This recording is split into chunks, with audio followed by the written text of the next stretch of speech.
Nada, yo en verdad, bueno, solo agradeceros que estéis aquí y pues muy contenta por la proposición de Isma y de Pilar, porque bueno, al final nosotros pues no conocíamos a Jaime y nos lo propuso Pilar justo antes de la Feria del Libro y bueno, pues encantados de este nuevo descubrimiento y pues también de escucharos a los dos conversar.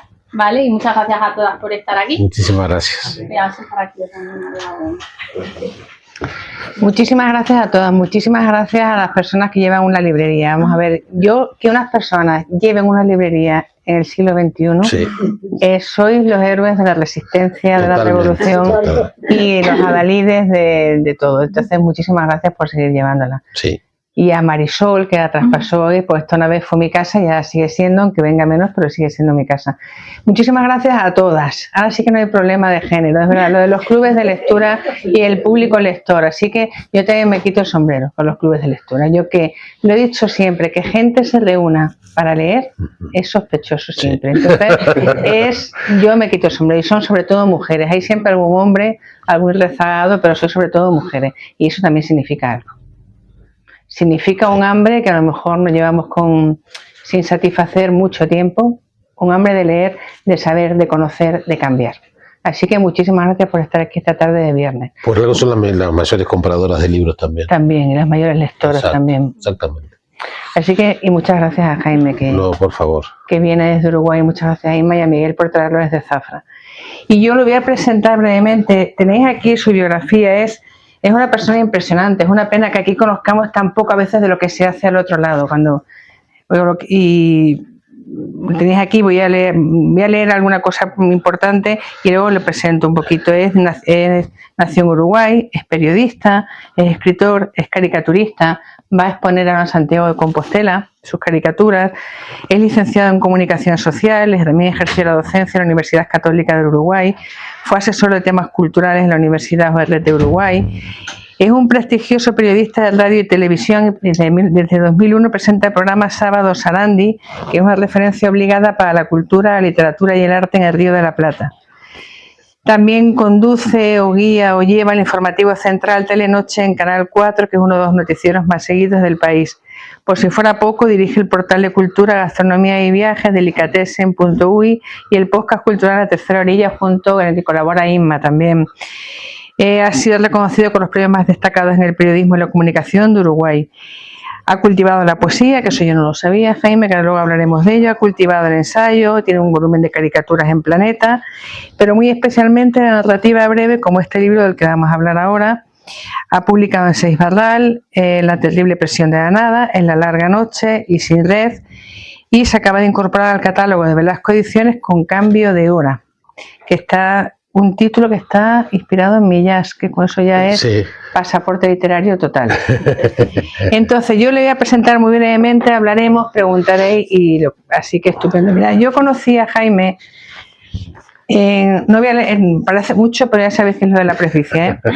Yo conocí a Jaime en una mesa en Zafra sobre cuentos, una mesa en la que estaba muy acompañada con Eloy Tizón, que es otro maestro, y con Hipólito Navarro. Entonces, y con Isma, una mesa que se prolongó más allá del horario, como las buenas conversaciones, ¿no?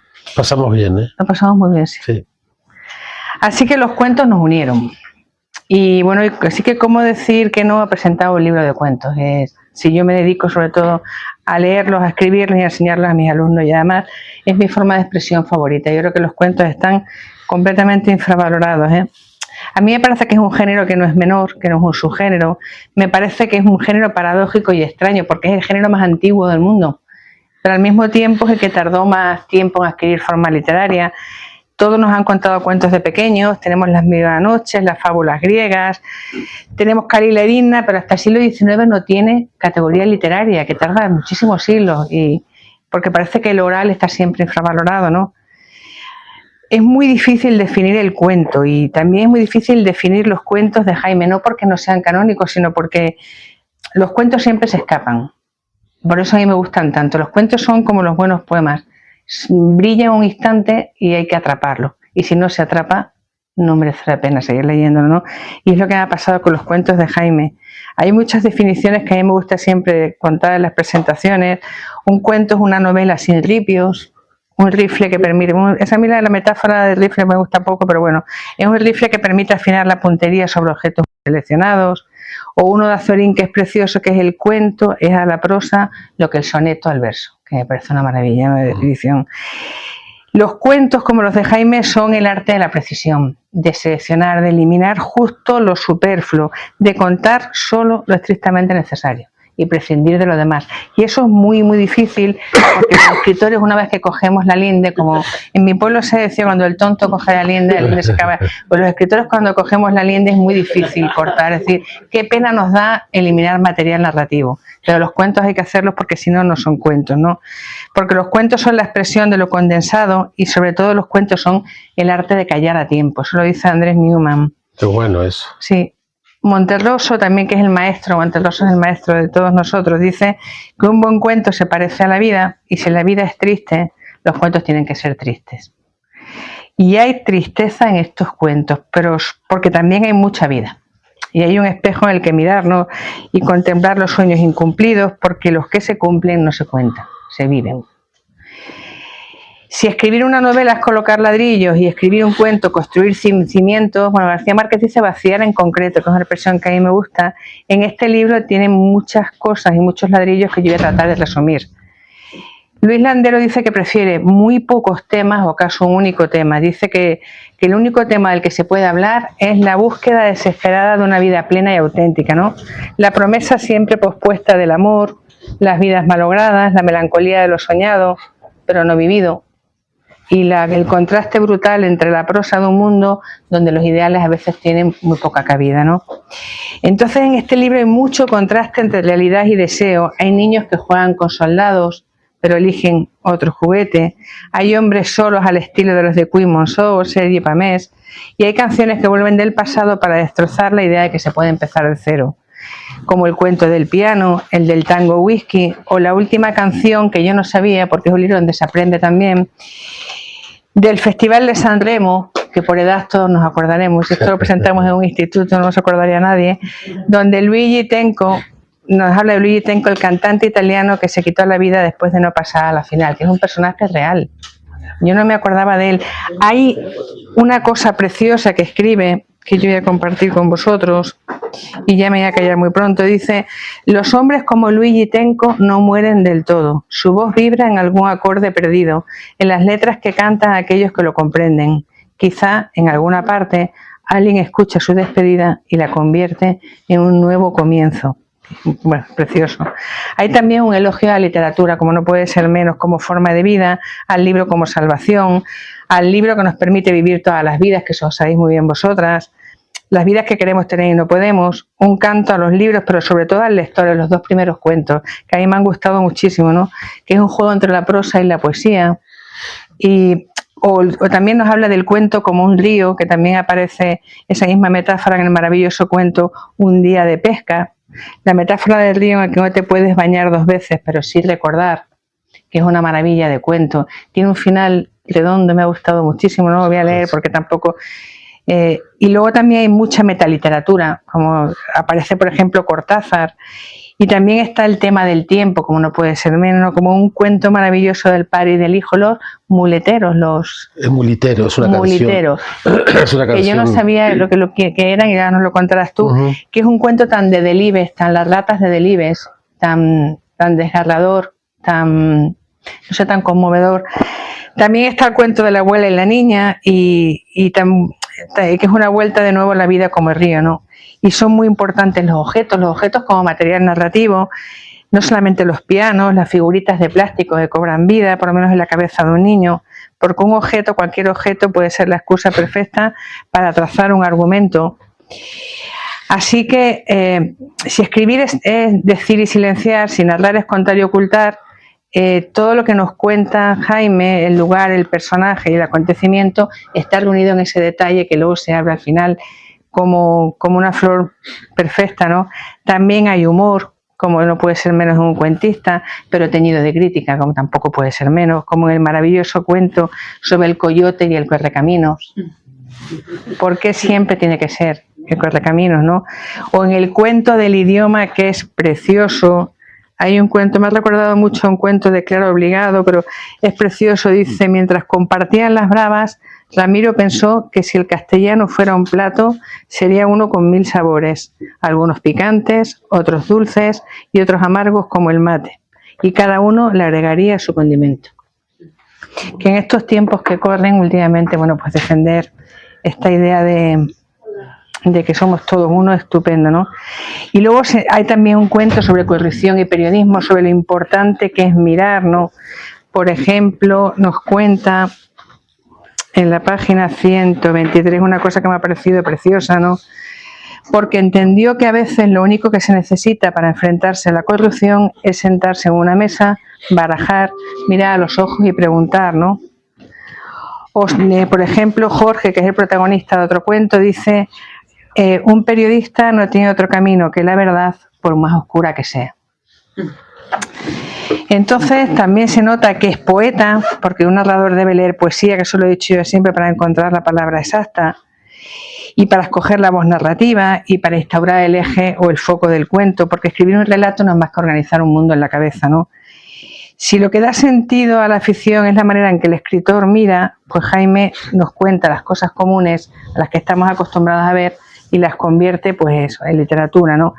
Y como quien tiene una mirada, tiene una historia, pues aquí tenemos tantas formas de mirar como historias diferentes, ¿no? Todos los cuentos, como te he dicho antes, se parecen a la vida, y la vida es triste, y los libros como este nos muestran que a veces la salvación está justo en unas páginas, como en el primer cuento, en un volumen que abrimos al azar y que nos despierta y nos trae de vuelta y nos abre los ojos hasta que nos duela mantenerlos abiertos. Es cada vez más difícil, ¿no? Así que yo creo que hay que leer este libro por todo lo que he dicho, y además es que hace un homenaje a uno de mis autores favoritos, que es Millás, así que como no vamos a leerlo, y sobre todo porque es un libro que, si decía al principio que contar un cuento es saber callar a tiempo, este libro guarda un secreto, un secreto que hay que leer para descubrirlo, ¿no? Y luego hay una frase preciosa de Cortázar, que ya me habéis escuchado alguna vez, pero me parece que se puede aplicar también a este libro. Dice que de un cuento, dice Cortázar, que también aparece como personaje, que de un cuento se sale como de un acto de amor agotado y fuera del mundo circundante, al que se vuelve poco a poco, con una mirada de sorpresa, de lento reconocimiento, muchas veces de alivio y tantas otras de resignación. Así que por todo eso, por el reconocimiento, el amor, el alivio, la sorpresa, pero desde luego no por la resignación, yo creo que leer este libro os va a gustar a todos. Y empezamos a preguntar cuando quieras, Jaime. ¿Cómo me repongo de esto yo, Me es bravo. Pues no te tienes que reponer, Jaime, los tienes que contar, porque yo sí tengo alguna pregunta y no sé si... Lo que quieras. ¿Quieres empezar contando por Bueno, qué? Primero agradecerles a todos la presencia, realmente estoy conmovido, abrumado, muy nervioso, muy nervioso. Yo tengo pánico escénico, estoy acostumbrado a hablar en un estudio de radio yo solo, encerrado, tengo un programa muy largo, yo solo, toda la mañana de los sábados, dura 7 horas y salvo los entrevistados que vienen y salen del estudio, estoy solo. Entonces, esto de tenerlas a todas aquí realmente me abruma mucho. Y creo que el escribir o el dibujar las caricaturas es una forma también de cierto escape y de cierta forma de también comunicar otras cosas, ¿no? No solo a través de la radio. La literatura y los dibujos y todas esas cosas que yo hago por fuera, por ejemplo, del periodismo, son también una forma de escape a una realidad que es compleja. Yo si bien he hecho periodismo cultural prácticamente toda mi vida, el programa de radio está por cumple este año 25 años. Desde hace 3 años estoy conduciendo un informativo central de televisión, como decía recién Pilar, a quien le agradezco enormemente que esté aquí presentando el libro. Me ha enfrentado a una realidad compleja, la cual yo, si bien obviamente no desconocía, pero el hecho de estar dando noticias policiales todo el tiempo y contando de esto y lo otro, y que el gobierno, y que la guerra, y realmente cansa mucho, y bueno, entonces creo que estas son fórmulas de escape, y bueno, como lector de cuentos, también conforme una librería como la de ustedes, que tan bellamente nos acoge hoy, y es un acto de resistencia. Creo que también el hecho de persistir en los cuentos es también un acto de resistencia. De hecho, en esa mesa a la que hacía referencia de hace 2 años en Zafra, partíamos de la base, entramos a un partido perdiendo 1-0, porque ya partíamos de la base por cómo estaba conformada la convocatoria de la mesa, de que el cuento era un subgénero. Se hacía esa pregunta cuando pretendíamos defenderlo, pero ya ese partido lo estábamos perdiendo 1-0.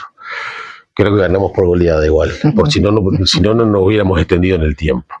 Pero bueno, justamente, si bien yo tengo 4 libros anteriores en Saizbarral, en Uruguay, sería el 5º de relatos, desde el libro 1 me están pidiendo una novela y no me sale. Y yo comentaba el otro día en Zafra que da la sensación como que uno se recibe de escritor cuando escribe una novela, y las editoriales le están siempre como exigiéndole eso. Y honestamente he tenido un par de intentos fallidos con respecto a eso.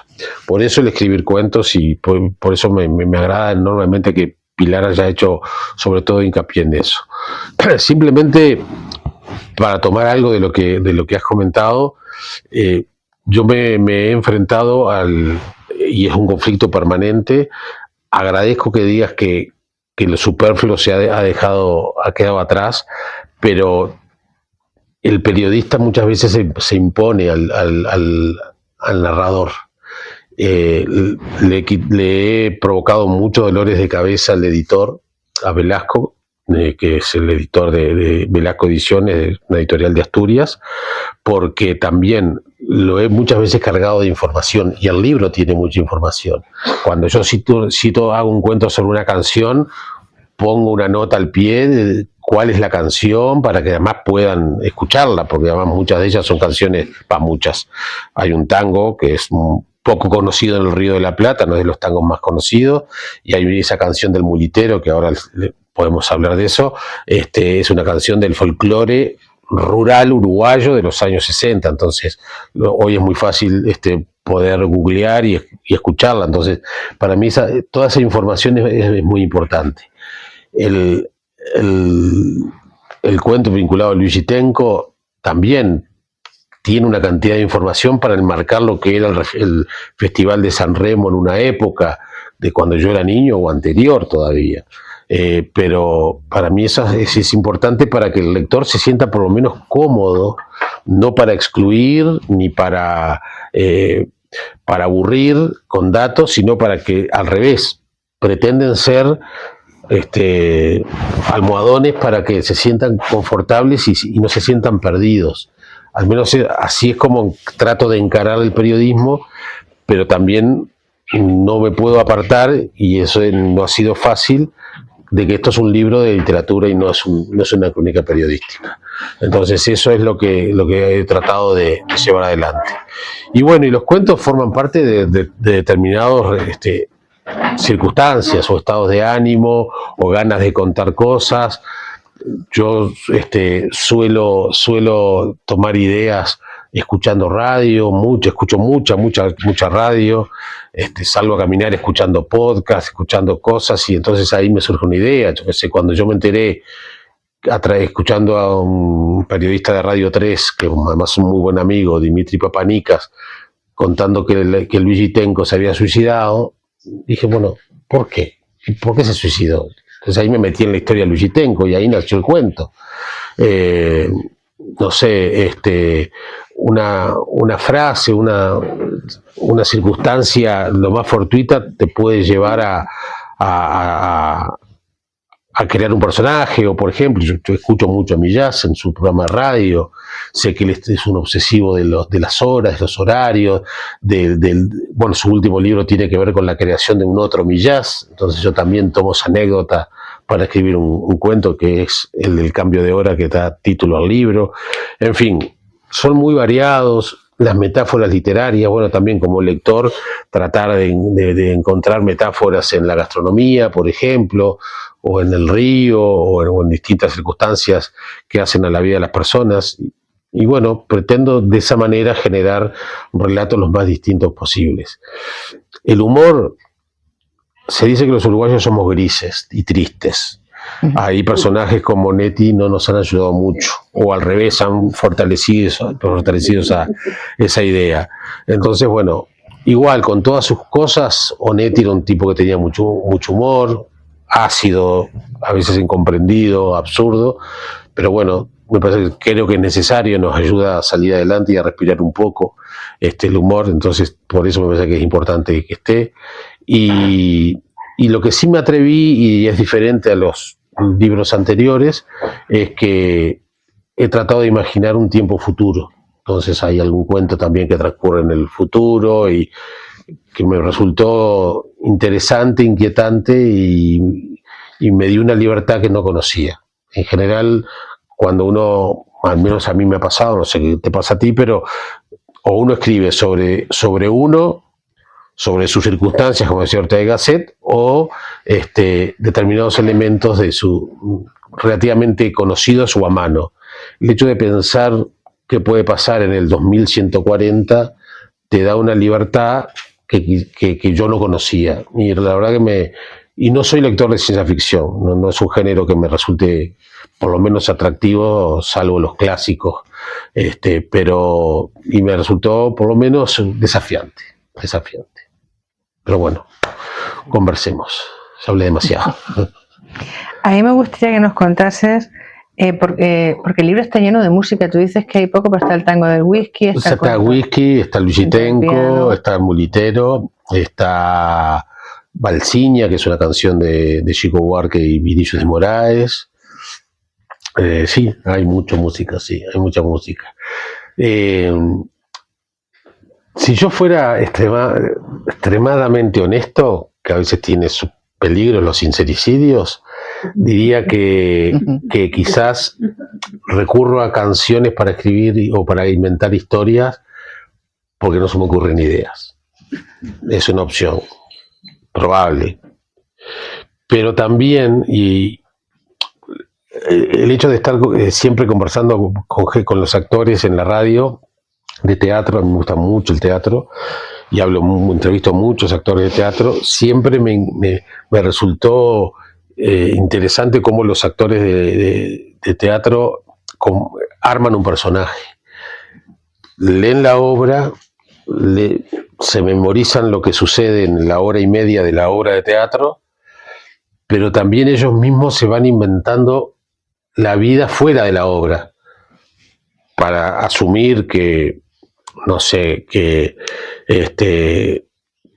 determinado personaje, cómo era en su vida cotidiana, para hacerlo más creíble. Entonces, a mí cuando escucho una canción que sobre todo que cuenta cosas, por ejemplo, Balsiña, que habla de dos amantes, de un momento de esos amantes, dije, pero bueno, pero hay una historia que estas dos personas tienen. Se conocieron algún día, se escondieron otros, serían casados, no serían casados, tendrían pareja, una vida oficial, es una vida clandestina, no sé. Entonces, ¿por qué no inventar sobre eso? ¿No? El tango whisky si bien es una reivindicación, porque dice, dale, un tipo que tiene, para variar, un problema de amor, un desencanto, y dice, bueno, tomate tu whisky, total la guadaña te va a hacer sonar. Entonces dije, bueno, ¿por qué ese hombre tiene ese desencanto amoroso? ¿Quién es él? ¿Por qué recurre a la bebida para olvidarse? Entonces, bueno, inventemos una historia en función de eso. Por eso recurro al tema de las canciones, o sentí que es la primera vez que lo hago, no lo había hecho antes. Si bien en algunos otros libros o cuentos hay música, pero no de esta manera. La canción El Mulitero es una canción que yo escucho desde niño, es una canción, como les digo, del folclore uruguayo, que siempre me pareció entrañable. Hoy Miguel me dijo que la googleó y la escuchó y tiene mucha referencia a expresiones del campo uruguayo. La mulita es un armadillo, es este animalito, que no sé cómo se llama acá. ¿no? Yo lo he tenido que buscar, no sabía lo que era, ¿eh? Es un armadillo, bueno, ya se le dice, mulita. Está prohibido cazarla, pero se caza y se come y es muy rica la carne. Pero la canción habla de que un padre sale a cazar mulitas con su hijo y entonces la forma de cazarla, como es tan chiquito, la mulita sale corriendo y se mete en una cueva. Hay una forma muy particular de inmovilizar a la mulita en la cueva, y a mí siempre me conmovió, y no la voy a contar ahora porque no me parece oportuno, pero siempre me impresionó una frase hermosísima que tiene esa canción, porque es cuando el tipo, antes de matar a la mulita y la agarra, dice: parece que junta las manos como si fuera un cristiano. Y siempre me pareció conmovedor esa frase, y entonces, bueno, cuento cómo ese padre va con ese niño al campo a cazar una mulita, cuento cómo caza la mulita y cómo termina. Y bueno, siempre me sentí muy cercano a esa canción desde muy niño, y por eso la elegí, inventando una historia, un vínculo entre un padre y un niño, un padre que vive en el campo, pero un campo que no es de él, y el tema del medio rural uruguayo, con mucho campo arrendado y la pobreza. Pero creo que es un cuento esperanzador, pese a esa situación que a veces se puede describir de pobreza, de arrendar un campo. A mí me recordaba mucho del Ives, el libro de las ratas, es decir, tan separados y tan eso, y contamos de lo mismo, ¿no? Luego me ha gustado mucho también, Jaime, si quieres hablamos sobre ello. Yo creo que los cuentos necesitan lectores muy exigentes, porque es verdad que si tienes que eliminar tanto, el lector tiene que rellenar la parte, aunque tú dices que das información, pero son notas a pie de página. El lector la tiene en la cabeza mientras habla. Y me gusta mucho porque, por ejemplo, en el segundo cuento, me parece que dice: encontré el cuento perdido y ahora habitaba en mí. Un cuento así no podía ser poseído por un solo lector. Debía seguir su camino, encontrar otras manos, otros ojos que lo disfrutaron. Las historias, como los ríos, deben seguir su curso natural, el orden natural de las cosas, diría el filósofo. Juseca, donde quiera que estuviera, debía saber que su relato había aparecido sano y salvo, listo para seguir encantando a quienes lo encontraran en su camino. Julio César Castro es un escritor uruguayo ya fallecido, vivió muchos años en Argentina, es creador de un personaje creado para radio, en realidad, que se llama el personaje Don Verídico, que es un hombre de campo, del medio del campo, que inventa historias. Por eso se llama además Don Verídico. Todas son obviamente mentiras, y Julio César Castro firmaba sus cuentos como Juseca, las primeras iniciales de su nombre, Julio César Castro. Que pueden leer los artículos, los cuentitos de Juseca de Don Verídico, son cortitos, son además muy divertidos, los nombres son insólitos, es muy divertido. Pocas veces yo he llorado de risa, de tener que cerrar el libro, de llorar de risa, y son con los cuentos de Juseca. Y en el único disco que tiene Juseca, él contando a Don Verídico, que está en internet, lo pueden buscar, se llama Juseca cuenta a Don Verídico o algo así. Además tiene una voz muy particular porque era un gran fumador y muy ronco. Tiene el último relato que cierra ese disco, se llama El cuento perdido. Y Juseca cuenta que perdió un cuento. Entonces yo lo que hago es encontrar el cuento de Juseca. Y por eso, y apareció. Apareció en una librería de viejo a la cual yo voy a comprar libros a Uruguay. O sea, ese librero existe, ese librero no sabe que yo escribí sobre él, he dejado mucho dinero en esa librería, y bueno, y buscando libros de viejo encuentro el cuento de Juseca, y ahí pasa eso que pasó, que tú leíste. Pueden preguntar, Pues sigo yo preguntando. No, pero pueden preguntar sobre los cuentos. Todos sobre lo que quieran. A mí me ha gustado mucho la relación con la realidad, porque Cada vez está más difícil inventar, ¿eh? Sí, sí, sí. Por eso, por eso lo que dije de lo de las canciones, pero también temas sobre los cuales yo he escuchado mucho, que no entiendo nada, pero que también traté de leer algo, que por ejemplo es el tema de la física cuántica. Tema más ajeno a mí, imposible, pero se hace tanta filosofía sobre esa posibilidad de vivir en distintas realidades, que dije, ¿y por qué no tirarme al agua? ¿No? O al río, ya que estamos con los ríos. Probar si es posible generar un relato donde, a ver qué pasa, ¿no? Y bueno, y ahí salió, que además que creo, no sé qué opinas tú, pero creo que es un nivel distinto. O sea, una cosa es el cuento fantástico, ¿no? Donde hay realidades, como puede pasar, como le pasa a Millás, que se encuentra con él mismo en otras circunstancias, o como yo mismo lo hago aparecer ahí. Otra cosa es cuando uno quizás un poco bebido se encuentra con un personaje del pasado o con algo. Y otra cosa es la de vivir en otra realidad, en otro ámbito, ¿no? Allá hay películas que pasan esas cosas y, o sea, no estamos inventando nada nuevo.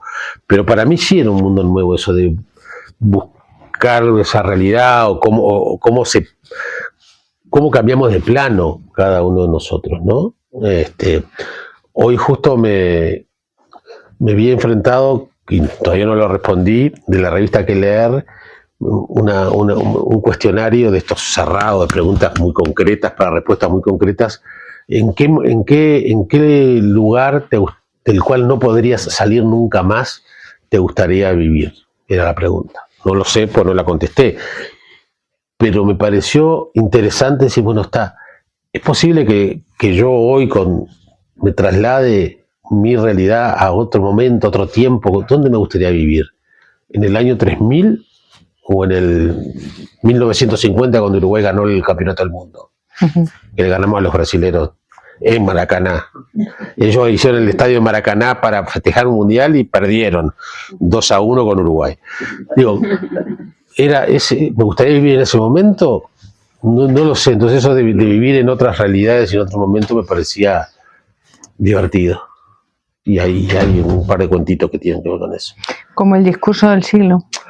Bueno, el discurso del siglo también es eso, es toda la pompa de los diplomáticos que crean una gran expectativa creyendo que es el momento del discurso del siglo y hablan del cambio climático, que esto, que el otro, pero en definitiva después aparece el coyote y el correcaminos y unas metáforas que tienen que ver con ponerse del lado del coyote, ¿no? Bueno, en definitiva, en ese sentido, siempre me pareció una relación desigual y juro, ni mi editor ni Inma, que está acá, que leyeron este cuento el año pasado, saben que lo escribí en ese momento o antes, porque se está por estrenar una película del coyote ahora. No sabía. Por eso yo tampoco sabía, digo, pero pucha carajo, pero bueno, no. Que es una película donde el coyote es el protagonista. No sé de qué va la película ni nada, pero bueno, trata de hacer una reivindicación del coyote. Que siempre lo vi como perdedor pobre y es tan soberbio el Correcaminos, tan soberbio. No quisiera ser como el Correcaminos. No. No voy a leerlo porque le estoy leyendo y yo creo que tienen que hacer ellos, comprar el libro y leerse los cuentos, no que se los lea yo, pero sí, por ejemplo, vivimos en una época, dice el presidente, que qué personajazos el presidente, ahora hablamos de eso, donde la velocidad se ha convertido en sinónimo de virtud. Corremos, producimos, tuiteamos, bip, bip y seguimos. Y a dónde vamos, quién nos persigue, porque nadie se detiene a preguntar si el Correcaminos tiene un propósito más allá de burlarse y huir. Sí, no sabemos para dónde va este tipo. Corre. Pero es el bueno. Y es el bueno, por eso. Y el otro le parece un desgraciado. No. Claro, el otro que piensa, idea, todo así, gasta plata en ACME, ¿no? En todas los aparatos. Muy bueno. Todo. Y luego me gusta, ¿de dónde sacas los personajes inventados? Don Verídico. La fuente de inspiración es Don Verídico. Son esos personajes de Don Verídico. Juseca. Lean a Juseca, que se escribe en serio y es muy divertido. Y son los personajes de Don Verídico. Eso es Don Verídico. Y es más, trato de cuidarme para que no digan que uno tiene la manía de copiar a Juseca, pero eso es por haberme criado leyendo Don Verídico. No lo conocía. Sí, sí. Pero además todos los cuentos de Don Verídico empiezan con nombres absurdos. Seguí, yo voy buscando alguno para simplemente para mostrar cuentos de Don Verídico. Bueno, tendría que buscar ahora, pero bueno, es muy divertido, es muy divertido. Hombre que supo ser tal cosa, y es un nombre, Anacleto Paniagua, ponele, ¿no? Y entonces ahí empieza a contar una cosa inventada. Entonces, todos esos personajes tan absurdos son los que un poco aparecen ahí. Y luego me ha gustado mucho el cuento sobre el idioma. Que el idioma nos une, pero también nos separa. Qué difícil. Uno de los personajes es Miguel. Ahí lo tenés. Ah, eso no lo sabía yo. Ahí lo tenés. Yo tampoco. Ahí lo tenés, él tampoco. Es que el otro día lo decía, Zafra decía, el problema es que yo vengo hace muchos años a España, y muchas cosas del lenguaje cotidiano de España son muy mal sonantes en Uruguay, en el Río de la Plata. Algunos verbos que para ustedes son muy usuales, cotidianos, allá son de alto contenido, de todo tipo. Pero no digo solo con coger, que es lo que siempre se dice. Digo, que ustedes le digan a un libro un tocho, a mí no me dice absolutamente nada la palabra tocho.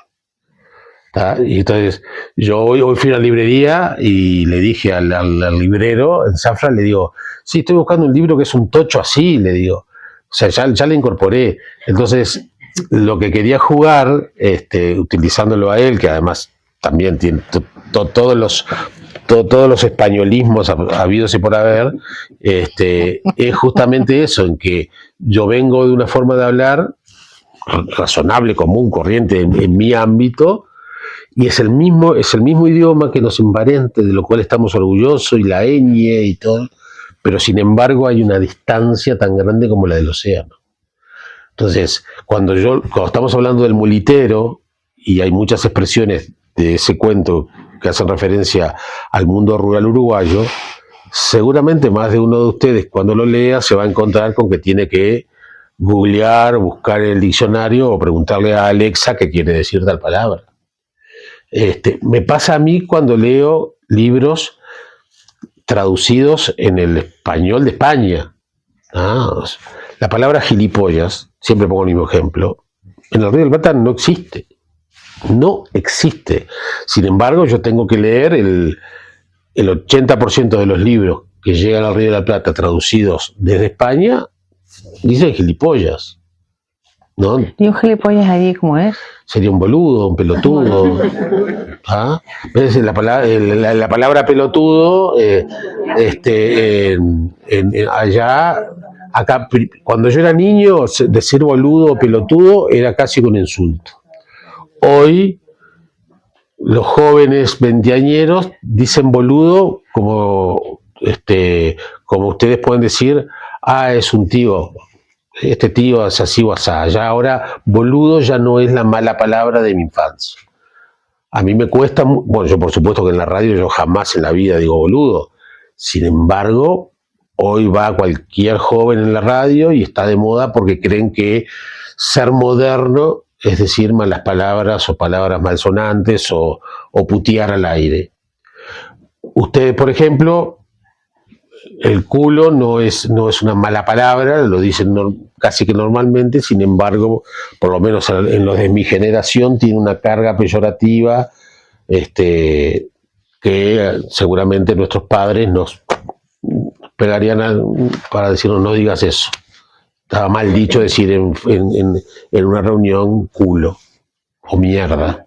Sin embargo, yo acá lo escucho en la radio sin ningún problema. Yo sería incapaz de decirlo por radio. Y si alguna vez digo alguna puteada, pido disculpas. Si alguna vez no he tenido más remedio que decir, por algún motivo, joder, que joder en realidad en Uruguay, en el Río de la Plata es molestar, este tipo está jodiendo demasiado, pido disculpas. Pido disculpas. Pero bueno, soy educado de una manera, en dictadura además, que es así. Perdón. Eso mismo pasa aquí. Ayer leímos un libro en un club de lectura, que hay un hombre, el nuestro, y era una escritora de Lanzarote, y había montones de términos que yo los metía todo en un... Bueno, no se entendía tampoco. Se supone... Aixa de la Cruz. ¿Cómo? Aixa de la Cruz. No, era Lana Corujo. Han cantado bingo. Bueno, vi ese libro, lo vi por ahí. Se supone que los fundadores de Montevideo y de algunos pueblos del Uruguay, por lo menos, no sé, en Argentina, son canarios. También es más, todos esos apellidos, Corujo, Camejo, todos esos, cuando yo estuve en Lanzarote los vi. No, pero lo digo porque no sé de qué va el cuento, pero que no sé si nos separa la lengua. Yo estoy porque nos une. No, yo creo que nos une, pero está claro que si no nos entendemos. Hace poco hemos leído otro libro de una escritora, está ubicado en Cuenca, y también tenía unas palabras, bueno, y todos tenemos en nuestras madres o nuestros padres decían palabras que hoy ya no se Claro, usan. claro. O sea que eso me parece un colorido. Sí. No, yo creo que nos une, pero también muchas veces puede generar problemas de comunicación, que es lo que el libro, el cuento ese cuenta eso, ¿no? O sea, bueno, sí, pero que te quería comentar que yo siempre estaré a favor de que más nos une que nos separa. Sí. Sí, no, yo quería comentaros que yo creo que el cine nos ha acercado mucho el habla, a vosotros y a nosotros. Creo que ha hecho en eso, ha recorrido mucho camino el cine. Sí. Entendernos, boludo, muchas palabras. Sí, exacto. Yo las he oído por primera vez. Las películas argentinas. En películas argentinas, sí. de otras nacionalidades, y creo que nos ha acercado más que lo que es la lengua en la literatura, el habla. Sí, es verdad, es así, sí, estoy de acuerdo. Sí, es verdad. Las personas que viven aquí. Sí, claro. Igual no dejó de ser un desafío con el editor, que el editor quería que yo hiciera los cuentos en uruguayo. Estaba cerrado que fuera, vos sos uruguayo, tenés que hacer los cuentos en uruguayo. Pero yo también entendía que algunas cosas podían no comprenderse, entonces, sabiendo que el libro se iba a editar en España, tener un mínimo de cercanía con el lector español.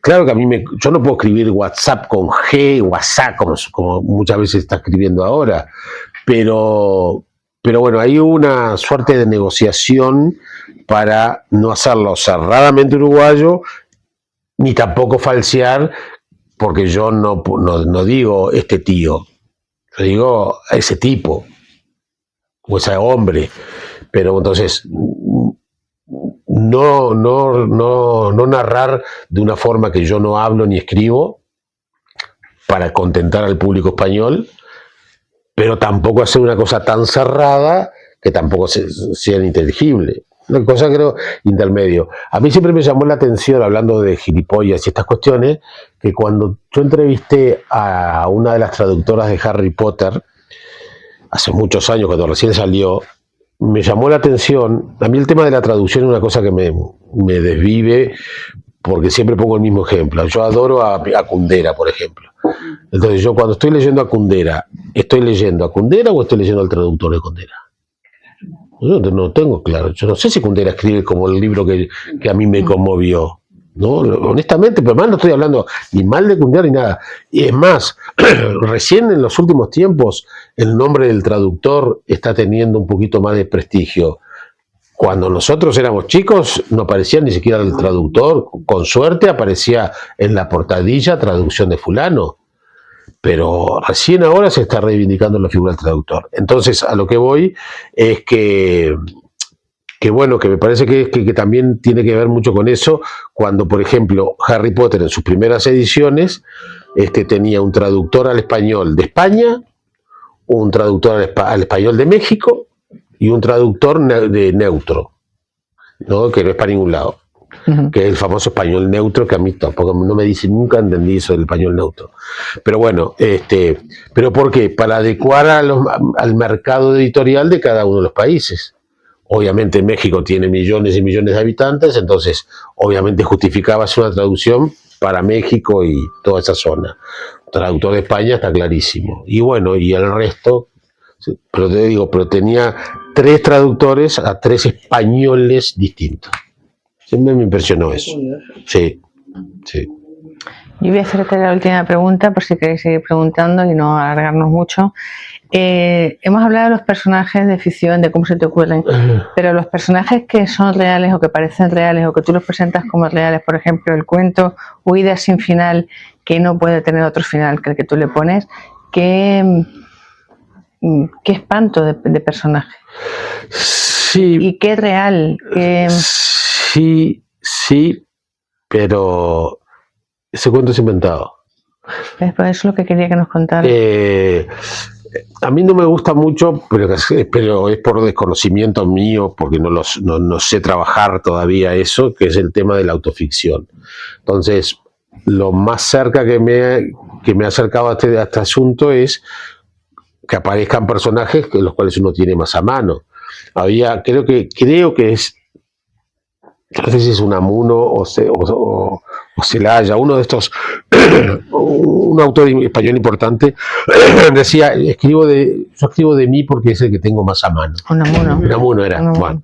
Entonces, siempre me gustó esa idea, pero no como una cosa ni ególatra ni nada, sino de tener más a mano. Entonces, bueno, si yo tenía que buscar un español que hablara con españolismos bien concretos, lo tengo ahí al lado. Entonces, por eso aparece ahí. El cuento, por ejemplo, el único cuento que no es inédito del libro es el último cuento, que se llama El velorio. También te iba a preguntar que es un cuento que yo escribí, que está en mi primer libro, que es el primer cuento que yo escribí en mi vida, que es absolutamente real, 100% real, y que es una situación que me pasó a mí, teniendo 11 años, que fui obligado a ir a un velorio de un niño que tendría 8 o 9 años. Entonces esa cosa me traumó, me impactó. No sé si me traumó o no, pero bueno, me impactó. Y yo sentí la necesidad de escribirla con los años, y después eso se lo mostré años después a unos amigos escritores, les gustó, me hicieron correcciones y ahí empezó esta cosa de contar. Pero sentí la necesidad de contar de algo que me había pasado a mí. Entonces, bueno, a veces busco situaciones conocidas o vinculadas a mi entorno para contar, pero sin decir que me pasaron a mí. Entonces creo que a mí que una película esté basada en hechos reales no me dice demasiado. Me parece que el valor de la historia tiene que ser lo suficientemente importante para saber el dato de esto es real o no es real. Es más, te diría que ahora cuando busco una serie y esas cosas y me dice que está inspirada en hechos reales, le huyo, porque prefiero la apuesta por la ficción más que por que me cuenten algo real.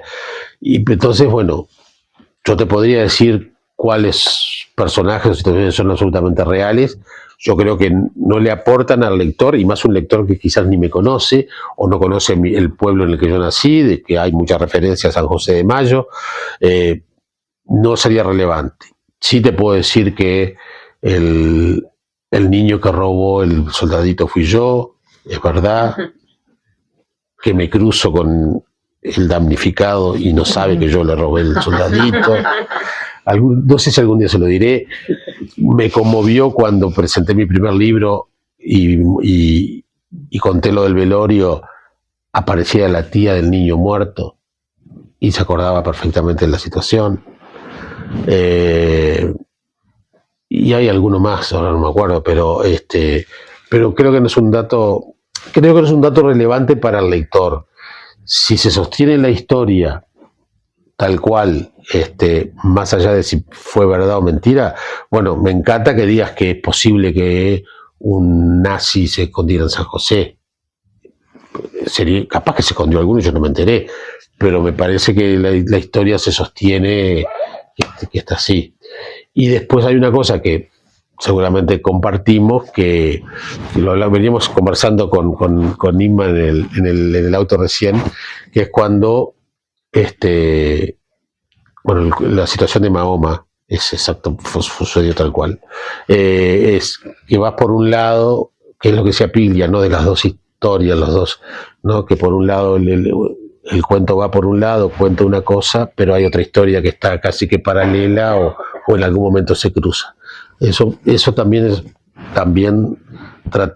trato de que siempre se dé, ¿no? En homenaje a Piglia y porque me parece que es una buena técnica. El tema que eso te permite darle un giro final a un cuento o cualquier tipo de relato, ¿no? O sea, vas contando una cosa y de golpe pega un volantazo. Está bueno eso. Y al menos a mí como lector me gusta que me sorprendan, ¿no? Son muy buenos los finales. Procuro. Gracias. Que lo digas tú es un honor. No sé si tenéis más preguntas, pero yo creo que llevamos. Me gustaría saber por qué elegiste el título, porque el título del libro hace alusión al cuento sobre Millás, sí. Lo que hace otro cualquiera, ¿no? Porque elegir un título es muy difícil. Es muy difícil y más. Sí, claro. No, y más un libro de cuentos. Y más un libro de cuentos que son tan distintos. Entonces, encontrar un paraguas que involucre todas las historias es complejo. El cuento de Millás no es ni más ni menos importante que otro, o sea que por ese lado no es destacar especialmente ni ese cuento, ni el personaje, ni nada. Pero como recién decíamos, compilarlo de estar en distintas realidades y momentos, y me pareció que esa idea del cambio de hora que está en ese cuento podía involucrar no sé ya todos, pero a unos cuantos. Entonces era un concepto. A mí no me gusta, si bien lo hice en el libro anterior que se llama Sin Red, es el título de uno de los cuentos. Me gusta procurar el esfuerzo de encontrar un título que nuclee. Me parece más difícil, pero es más desafiante. Es más desafiante. Y mis títulos anteriores son: el primero es La terrible presión de la nada, que eso el cuento, lo que me pasó con ese cuento es: mi primera exposición de caricaturas se llamó No está todo dicho, porque cuando yo hice mi primera exposición de caricaturas no sabía que iba a seguir dibujando, y se llamó así. Entonces dije, que mi primer libro de cuentos se llame No está todo dicho. Me parecía divertido, porque yo tampoco sabía si iba a seguir o no. Cuando el libro estaba por entrar a la imprenta, un escritor que yo quiero mucho, que se llama Mario Elgoa Paraín, uno de los grandes escritores uruguayos, yo le pregunto a Mario algo así como ¿qué es la literatura? Y Mario me contesta algo parecido a es la terrible presión de la nada. Y el libro estaba, pero por entrar a imprenta. Es más, el contrato que tenía con Planeta decía no está todo dicho. Y llamo a la editora y digo, vamos a cambiar el título. No, de ninguna manera, vamos a cambiar el título, tiene que ser La terrible presión de la nada. Y bueno, quedó La terrible presión de la nada. El segundo se llamó Medias verdades. El tercero, falta uno que el editor se dio cuenta al final. Después el otro se llamó, Sin Red, como les dije, y me falta uno. La larga noche, que es parecido a un título de uno de los cuentos, pero no. Y este se llama así, Cambio de hora. Creo que me gusta el título. Me gusta. A mí me gustaría que contases la portada. La portada. La portada es un dibujo a los que somos de San José nos dicen maragatos. Juan Carlos Barreto es el autor del dibujo de la tapa, que suele hacer este tipo de dibujos en servilletas de café. uno se va a juntar con Juan Carlos, sale con café y Juan Carlos nunca mira a los ojos con quien está hablando, sino que se pone a hacer dibujos así, de formas raras y extrañas. Juan Carlos, en este momento estamos recorriendo el Uruguay, él con sus dibujos de esas servilletas de papel, de café, y yo con mis caricaturas. Por suerte, desde el año pasado estamos recorriendo todo el país con esto. Y Juan Carlos conocía a Velasco, el editor, y fue el que nos juntó. Y entonces, ya que fue la Celestina con el editor, correspondía que él hiciera la portada del libro. Y bueno, y el libro tiene las rocas de las sierras de Mahoma, tiene allí algunas plantas y eso, un sol, y bueno, es de un paisano mío, entonces, Juan Carlos Barreto. ¿Tenéis más preguntas? Lo has dicho tú ya todo. Bueno, con esto hay un bizcocho. Muchísimas gracias. Muchísimas gracias a todos. Sí, perdón. No. Bueno, No, sí. tú que te mueves en un medio radiofónico, en un medio televisivo, que es tu rutina, tu día a día, el hecho de escribir un libro de relatos, de cuentos, bueno, yo creo que ya lo has respondido antes porque tú solo has contado todo lo que... Y yo creo que has contestado a mi pregunta, sin lugar a dudas. Pero eso te evade completamente de la realidad cotidiana, lo que tú estás viviendo día a día. Es una necesidad de escribir algo. Además, has dicho que además casi todos los cuentos están basados en tu vida. A mí me ha encantado el hecho de que hay momentos de los relatos en los que incluyes la música. Por ejemplo, para mí la música es fundamental. Entonces una letra de una música en un momento dice todo. No hacen falta ni palabras ni nada. A mí me ha encantado eso, de verdad es que me ha encantado. No, mi pregunta, yo creo que la has contestado antes, pero de todas formas, ¿es una forma de evadirte de esa realidad tuya o...? Sí y no. Vale. Y te lo digo muy brevemente. Sí, porque creo que a todos nos pasa que tanto escribir como leer nos permite sacarnos del eje cotidiano. Claro. Eso por un lado. Entonces yo te diría que sí, que es una forma de evasión, aunque suene medio raro, pero bueno, es una forma de dedicarme a otra cosa que me saca de esa rutina. Claro.